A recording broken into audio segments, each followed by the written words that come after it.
Continuando. Eu nem lembro onde eu parei, mas a gente falou.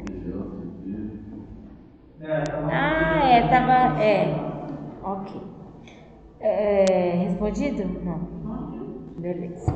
Carboidrato, terapia nutricional. Pode ocorrer intolerância à glicose. Se a tendência à hiperglicemia é alta, a gente cuida do percentual e pensamos nas fibras. Só que agora vamos pensar em outra coisa. As fibras aumentam o tempo de digestão, certo? Fibras pode causar um desconfortozinho gástrico, certo? Então a gente pensa nos carboidratos complexos e a gente vai tentando a fibra devagar, de preferência solúvel do que a insolúvel, tá, gente?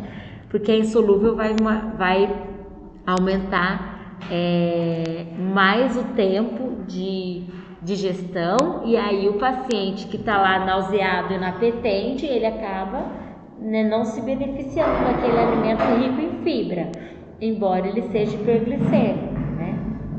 A gente tem que priorizar num paciente desse aquilo que eu vou ter que cuidar. Qual está sendo o problema dele? É a hiperglicemia? Então tá, eu vou pensar em melhorar a fibra. Mas assim, ele está tendo uma hiperglicemia não muito relevante, mas o problema dele está sendo a desnutrição, né? Então eu tenho que enxergar o paciente na sua individualidade, tá?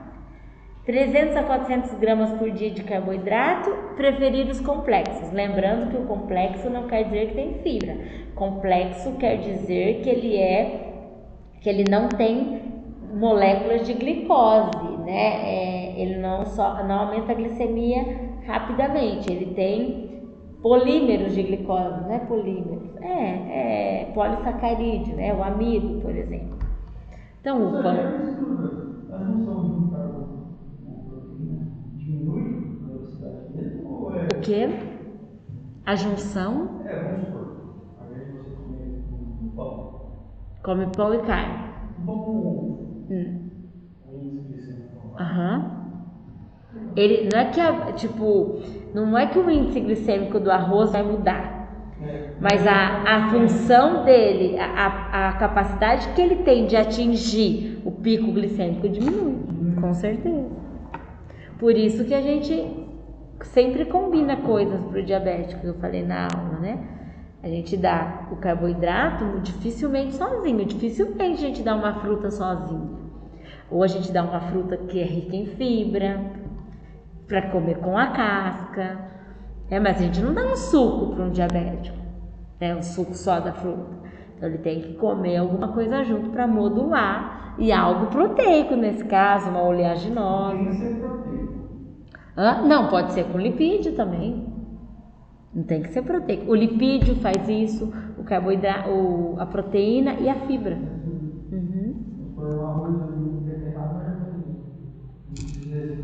Melhora a carga glicêmica do arroz por causa da fibra da beterraba, né? Mas e assim, a beterraba é refogada, né? Ela teve o óleo do refogado, também já melhora. Agora, se você colocar uma proteína, diminui um pouco mais ainda. Proteína. Dieta hiperproteica de 1,2 a 1,8 grama por quilo por dia, de alto valor biológico, como eu já disse, de preferência as de ordem vegetal por conta dos aminoácidos ramificados. O aminoácido colina e a metionina previnem contra a esteatose hepática. A metionina, vocês já sabem onde a gente encontra, né? Principalmente nas leguminosas, né? Que a gente lisina, a combinação lisina e metionina, né? Arroz com feijão. A colina a gente encontra no feijão, soja e gema de ovo. Com relação aos lipídios, aumento da oxidação lipídica, reduz o estoque de glicogênio, só que ao mesmo tempo tende a fazer uma esteatose hepática por isso também. Dieta normolipídica, TCM é o melhor lipídio para essa situação, porque ele não exige metabolização no fígado. ele é mais prontamente absorvido e aproveitado, e ácidos graxos essenciais. Tanto que tem um suplemento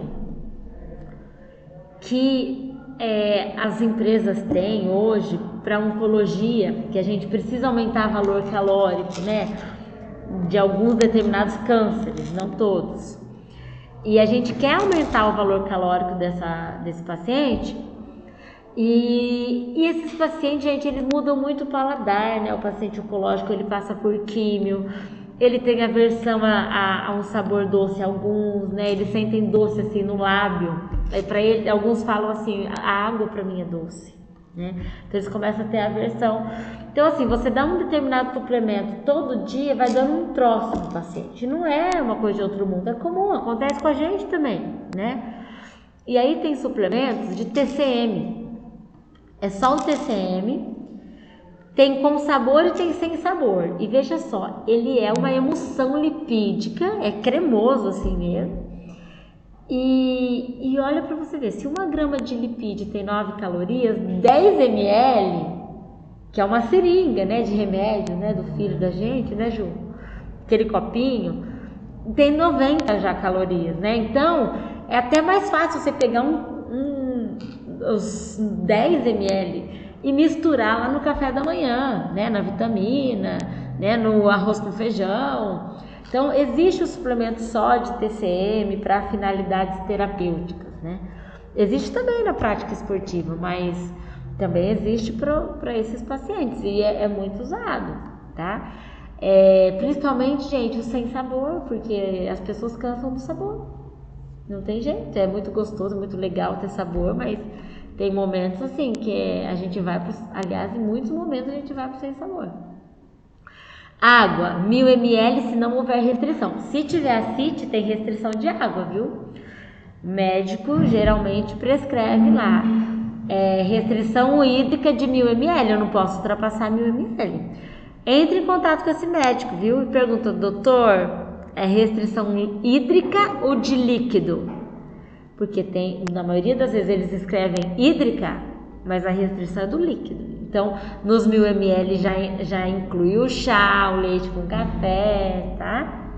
O renal é desse jeito aí, a gente tem que cuidar no máximo do líquido dele.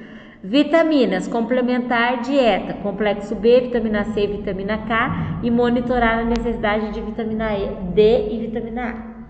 Minerais, zinco e magnésio, provavelmente precisa de suplementação mesmo.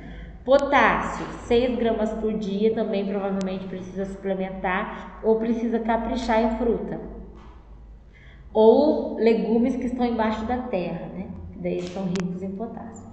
Porque os diuréticos é muito usado por conta do edema que esses pacientes têm, por conta da ascite, usa muito diurético, daí eles perdem muito potássio. E o potássio, a falta dele pode dar parada cardíaca. Sódio, restrição se houver ascite, como eu já falei.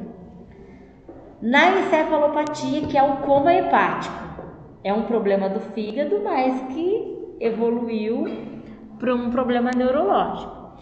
Então, o aminoácido de cadeia ramificada, que é a isoleucina, valina e leucina, são metabolizados no músculo, portanto, eles não exigem metabolização hepática, por isso a gente prefere eles. Já o aminoácido de cadeia aromática, eles são metabolizados no fígado, inclusive eles aumentam a amônia e exige do fígado para ser excretado também, e daí isso não acontece, então a concentração plasmática do aromático fica alta e do ramificado não prejudica, né? Esses aminoácidos de cadeia aromática ficando alto, aumentando a amônia, leva a confusão mental e aumenta os falsos neurotransmissores, por isso eles ficam confusos. Então, um paciente bem confuso mesmo, quando ele já não está no coma, que daí ele em coma ele já não é mais confuso, ele tá, né, não se comunica. Tem, tem também. O ramificado é o BCA. E o aromático, inclusive o BCA é usado porque ele é metabolizado no músculo, por isso que ele é tão usado, né, na prática esportiva. Mas a gente não usa os aminoácidos, assim, existem os laboratórios com finalidades terapêuticas, tá?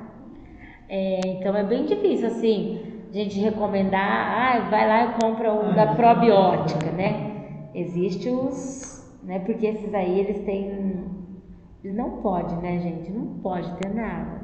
Porque é um paciente hepatopata, não pode ter um anabolizante ali, pelo amor de Deus. Infelizmente, teve até, agora parou de falar disso, mas eu acho que uns 7, 8 anos atrás, os suplementos, foi feita uma fiscalização, assim, eles não tinham a quantidade de proteína que era para ter, nem de carboidrato, ou de proteína só não tinha, ou que era hipercalórico não tinha, tá? E além de tudo, detectava a presença de esteroide. Então, assim, você não pode ter dúvida, né? Num paciente que está hospitalizado com hepatopata, você dá ainda um anabolizante para essa pessoa, gente, né? Então, por conta disso, a gente tem que ser bem criterioso mesmo. A inadequada remoção da amônia pode causar encefalopatia hepática. Os estudos mostram que ela pode estar relacionada, como eu já falei agora há pouco, deficiência de zinco, pode estar relacionada à toxicidade por manganês também, e pode estar relacionada ao aminoácido aromático, que hoje é o que mais está fundamentado, tá? O estágio 1 da encefalopatia é uma leve confusão mental, a pessoa fica irritada, dorme pouco. O estágio 2 fica desorientado e bastante sonolento. O 3 fala de um jeito que parece que a pessoa bebeu, assim. Agressivo e confuso. E o estágio 4 coma, né? Que é o pior dos estágios. Qual que é o nosso objetivo? Evitar o catabolismo do músculo, diminuir a produção de amônia, evitar hipoglicemia, evitar anemia, evitar diminuição de potássio.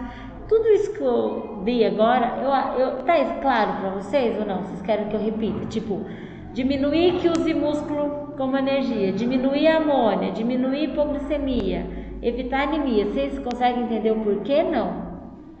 Tipo, anemia, que o paciente tem de anemia porque é um lugar de estoque de ferro, já não vai conseguir estocar ferro, né? E hipoglicemia, porque ele também não vai conseguir estocar glicogênio, né? E nem metabolizar, nem fazer gliconeogênese, né? Isso tá claro, senão eu repito, tá? VCT, 25 a 40 quilocalorias por quilo. Se ele tá lá dentro da UTI, grave, quanto que eu dou? De caloria? De 25 a 40. Quanto que eu dou na UTI?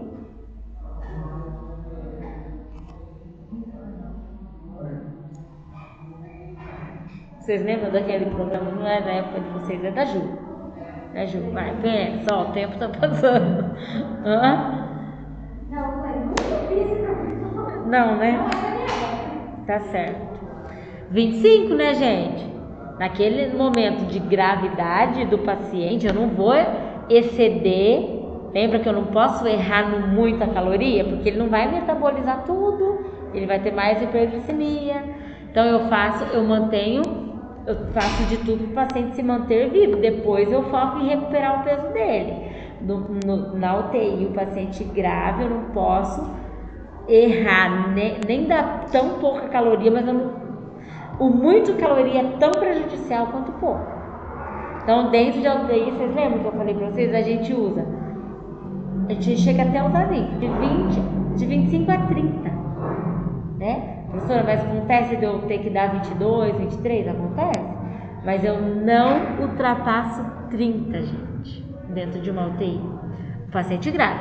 Mas se ele está na UTI estabilizado, já saiu do ventilador mecânico, aí beleza. Aí a gente já pode começar a recuperar o peso dele, tá? Lipídio de 20 a 30, carboidrato de 50 a 60. Proteína na encefalopatia, veja bem, 0,5 a 0,6 gramas. Qual que é a dose mínima de proteína? Mínima?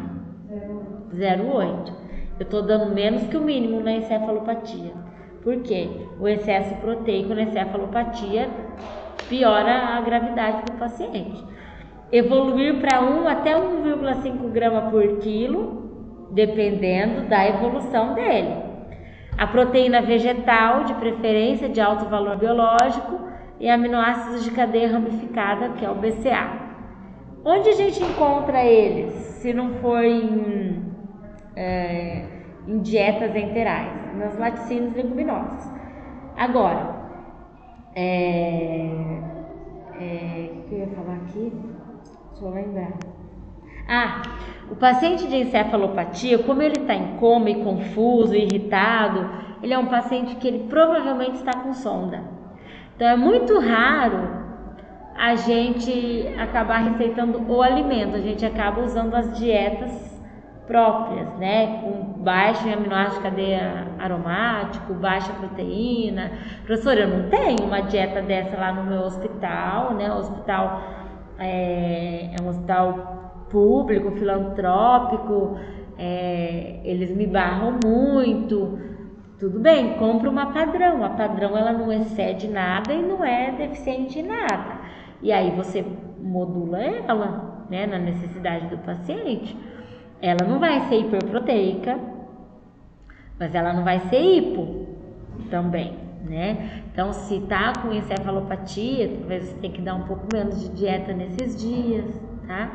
Mas geralmente ele tá com dieta enteral. Mas vamos supor que está com encefalopatia e está conseguindo comer, né? Então a gente vai, pode dar carne? Pode, mas é uma vez no dia, para a gente não exceder no aminoácido aromático. Aí as outras proteínas que sejam das leguminosas, oleaginosas, leite, tá? Os benefícios do aminoácido de cadeia ramificada, gente. Melhorar o perfil de aminoácidos séricos, prevenir o catabolismo, diminuir as aminas tóxicas, que é a amônia, e promover balanço nitrogenado adequado. Eu acho que eu vou parar, né, gente? Porque já deu a hora. Não, dá pra essa parte rosa eu terminar. Coma. No momento que evoluiu ao coma, as primeiras 24 horas ele está em jejum, sob orientação médica, e alguns deixam até 2 dias. Assim que liberado, como ele está em sonda, como ele está em coma, é alimentação por sonda, preferencialmente em bomba de infusão contínua, para ter um controle melhor do gotejamento. Iniciar dieta semi-alimentar, parcialmente digerida, porque a digestão está ruim, a absorção está ruim também. Caloria de 1,2 a 1,5 ou aquela situação lá de 25 a 30, 25 a 40, pensando na situação dele. O paciente hiperglicêmico em ventilação mecânica dentro da UTI, eu não vou dar 30, eu vou dar os 25, tá? Proteína iniciar com 0,5 grama e vou progredindo à medida que o paciente for melhorando. Se cada dia ele está mais comatoso, você vai manter no 0,5. E existe fórmulas com aminoácido de cadeia ramificada e existe o aminoácido de cadeia ramificada para a gente poder acrescentar. Às vezes eu preciso aumentar a proteína, mas eu não quero o aminoácido aromático. Então eu uso o módulo eu uso o BCA terapêutico para aumentar o aminoácido ramificado da dieta, né, que ele pode. Professora, eu posso misturar no arroz com feijão desse paciente? Pode, se ele estiver comendo, tudo bem, certo? Misturando o caldo do feijão para ele diluir, fica uns gruminhos, assim, porque a proteína não é tão fácil, assim, de ser como é que fala? Dissolvida. Professora, para pegar esse alimento aí, Para pegar o quê? esse alimento aí, Não, pior que não.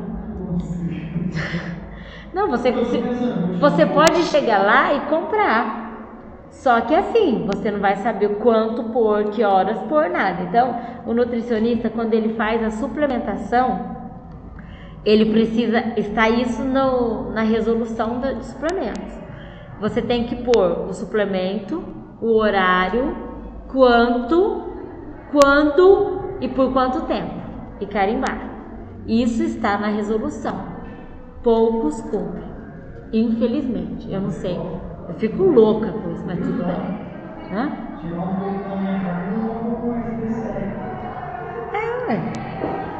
Só compra esses que tem maior segurança, né? Sódio líquido, restrição conforme o grau de ascite e edema. Então, se tiver edema, vai diminuir sódio e água, óbvio, né? E a nutrição parenteral está indicada quando tem hemorragia, porque daí não dá para usar o trato gastrointestinal, falência intestinal, quando estiver hemodinamicamente instável, né, pressão alterada, bem grave, o paciente não metaboliza os nutrientes. Aí a dieta parenteral a gente vai usar até 50% da energia em forma de calorias não proteicas. A gente vai ter que cuidar da proteína também, né? Então eu vou dar muito mais calorias não proteicas do que vindo da proteína por conta dessa situação que ele está de coma. E aí, por último, eu tinha colocado alguns nomes de dieta, mas assim, eu vou ser bem sincera, já não é mais Nutrisson Hepato e nem Fresubin Epa, não lembro mais se ele é Fresubin Epa. Eu acho que é, sim. Não, eu acho que não, porque não pode mais usar os nomes da doença. Não pode se referir, senão as pessoas falam, usa lá sem nem saber o que tem, né? Mas essas eram dietas assim específicas. Essa uma da Danone, outra da Fresenius, mas a Nestlé, se eu não me engano, formulou nesta época que não tinha ainda a Nestlé, que são os grandes laboratórios de dieta enteral, né? Mas a Abbott também é um grande laboratório, mas ela não tinha o do hepatopata também. E a parenteral, a gente tem Gebral, Fresenius, Baxter. A mais cara dessas aí era da Baxter, porque ele vinha com ômega 9, né, que é uma dieta pela veia. Quanto mais específico for, gente, mais caro vai ser. Mas a parenteral ela é cara de qualquer forma, viu? Ela custa R$300 no mínimo e dá para um dia, né? Qualquer uma delas. Então, se puder fazer de tudo para evitar que o paciente evolua para parenteral, melhor. Tanto porque ela é invasiva, tanto porque os problemas com a parenteral são mais graves, e quanto porque ela custa muito para o hospital e para o SUS, né? Não tem como negar, tá bom? Vamos parar aqui. Já nós continuamos na nutrição esportiva, hein?